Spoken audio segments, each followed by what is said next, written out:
Capturing the beauty of pregnancy with a maternity photoshoot is a wonderful way to celebrate this special time. If you're planning one, here are some essential tips to ensure a memorable experience. Start by choosing the right time for your photoshoot. The ideal period is usually between 28 and 36 weeks of pregnancy. During this time, your belly will have a lovely round shape, and you'll still be comfortable enough to pose. Next, select a location that resonates with you. Whether it's a serene outdoor setting, a cozy home environment, or a professional studio, the backdrop should reflect your personality and style. Wardrobe is key to a successful shoot. Opt for outfits that highlight your bump and make you feel beautiful.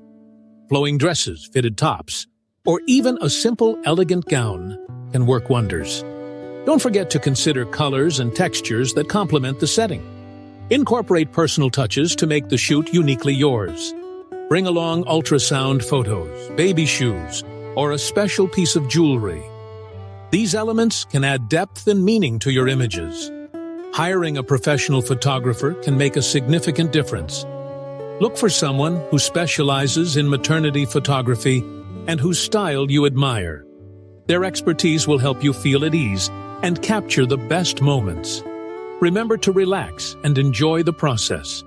The more comfortable you are, the more natural and beautiful your photos will be. Take breaks if needed, and communicate openly with your photographer about your preferences. Lastly, involve your partner or family members if you wish. Their presence can add warmth and connection to your photos, creating cherished memories for years to come. Planning a maternity photoshoot is an exciting journey. With a little preparation and creativity, you'll have stunning images to celebrate this incredible chapter in your life.